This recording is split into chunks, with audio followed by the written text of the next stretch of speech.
Well, hello! Welcome back to my channel, Jashana here, to talk about a friggin' book. I did briefly talk about this book in a recent wrap-up. The book in question, though, as the title tells you, is The Chosen and the Beautiful by Nghi. So I read Nghi's two novellas, The Empress of Salt and Fortune, and then When the Tiger Came Down the Mountain. At any rate, those are both novellas, and I quite enjoyed them. They were very short, obviously, and they were very fantastical, very whimsical, like folk tale storytelling thing. Like you're sitting around a campfire and someone is telling this like folk tale story. I enjoyed it though. I enjoyed the writing. I was like, okay, I'm very intrigued. I had put in a request from NetGalley for The Chosen and the Beautiful, and it was on my anticipated releases list for 2021 because it is a Great Gatsby retelling. The copyright expired, so it is now open domain and or public domain as of January of this year. So we're probably going to see some more Great Gatsby reimaginings and retellings. Now, I'm excited about that, but it also makes me nervous because I do love The Great Gatsby. Have not loved other F. Scott Fitzgerald works. But for whatever reason, I love that one. I don't know why. I just do. It's very melancholy, very dramatic, you know, all of that. Existential, whatever. Not usually stuff I like, but for whatever reason, I just really like The Great Gatsby. And so, yeah, I don't want people to, like, fuck it up horribly, but, you know, people are gonna do whatever they want. They can be creative with it. But this one sounded really great. And spoiler, it was. Yeah, this one is a reimagining of The Great Gatsby where the main character we're following is Jordan Baker, who is a character from the original book, but she's like a side character. She's Daisy's friend who's there and then not there, and like she's just not a huge part of it, but you see her a fair amount. She's hanging around a lot, but you're really following Nick Carraway and then Jay Gatsby and then Daisy and then Jordan is just there kind of. So in this one, Jordan is the main character and she is a queer Vietnamese adoptee. And in this world, there is magic. People can do different little magical spells and you can like sell your soul to the devil and get power and fame and money and whatnot. There's very much like an underground world happening here with all of this type of stuff. And Jordan Baker has a bit of magic that is, I think it's only Vietnamese people who can do this. And it's like paper cutting, but you cut something out of paper and you can bring it to life. And so, yeah, it's pretty freaking cool. I think I really enjoyed this as much as I did. Number one, Nghi's writing is truly astounding. It was like The Great Gatsby, but more. And all of the characters, I felt like they were who they were from the original, but more so. Like Daisy was more Daisy. Nick was even more Nick. Jay Gatsby was even more Jay Gatsby, if that makes sense. And that sounds like, oh yeah, sure, whatever. Like you can't have a retelling and have it be like they did a better job with the characters in the original, but like I kind of feel like she did. I don't know how else to describe it. Like she took who they were and just like delved into them deeper. Like in this, Jordan and Daisy have been friends since childhood.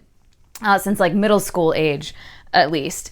And we get plenty of flashbacks to that. So we're seeing Daisy before she met Jay Gatsby, before she was married to Tom, and we're just seeing a lot more of that, and we're seeing their friendship a lot more, and what their friendship means to Jordan, and what it maybe meant to Daisy, and it's just, there's so much more complex. There's so much more nuance to these characters, and I just thoroughly enjoyed it.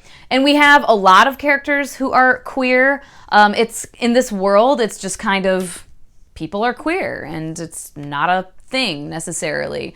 So you see men getting with men, and then getting with women, and women getting with both, and people having like orgies, and just sex is everywhere.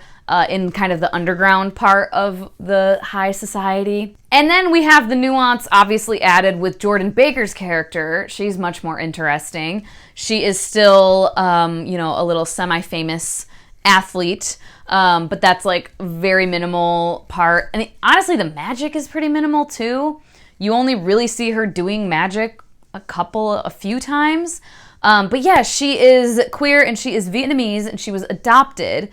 So she grew up in this high society, in the very elite society, and so her friends are these people. So she has access because of her wealth and her family name. She does have access, but because she isn't like them, she doesn't have full access all the time. And she gets othered here and there as well. And she talks about this and talks about kind of her conflicting feelings about it and meeting other Vietnamese people who weren't adopted and who grew up in Vietnamese culture.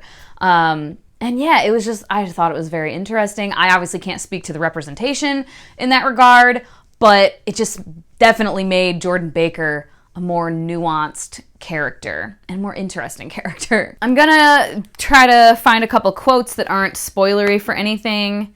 But yeah, the magic, like I said, is very minimal here. It's not a huge part of the world necessarily. It's much more character focused, and the interpersonal relationships that they have. It's much more focused on that. So Daisy, if you've read The Great Gatsby or seen the movie, Daisy is a trip, right?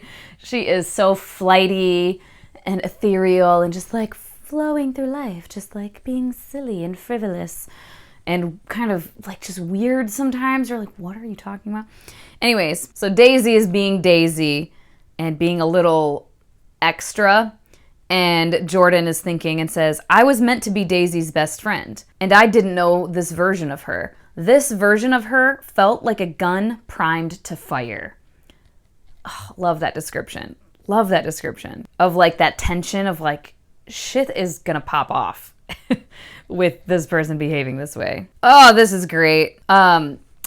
This is spoilery if you haven't read. So much of this is the events of The Great Gatsby. So the plot, as far as the stuff going on between the characters, is following The Great Gatsby. So if you haven't read The Great Gatsby and you haven't read this book and you want to, spoiler time slightly. So this is the scene when they're in the hotel and when Gatsby is yelling at Tom about like, she never even loved you. And it says, this is Jordan, we all flinched from the theatrical sound of his voice. It was too much for people like us, too genuine and passionate. Some love could survive being put on show like that, but almost every kind of love that I knew would wither through it, curl up from the shame and exposure, and die. Oh my God. Oh, this is when, again, spoilers for stuff in this book. When Jordan is with some Vietnamese people. And she says, alone, I was a charming oddity. With him, I became a foreign conspiracy. Because when she's by herself with all these other rich white people, she's just like, oh, the Vietnamese girl. Like, she's othered, but she's charming, and they're just like, ooh, here's our exotic friend. And it's whatever. But then when she's with other Vietnamese people, it's a different energy that she feels from these rich white folks. Very early on in the book, the Tom and Daisy dynamic, which again, if you've read it or seen the movie, you know. Tom and Daisy returned, Tom like a storm cloud, and Daisy with her hands fluttering like trapped songbirds. Just such a perfect description of Daisy and her just like nervous, fluttery energy, you know? Jordan, again, internally thinking about Gatsby. I knew Gatsby right then for what he was. A predator whose desires were so strong they would swing yours around and put them out of true. Ugh! Like, come on, that's so great. Regarding Tom, obviously, this is just Jordan thinking.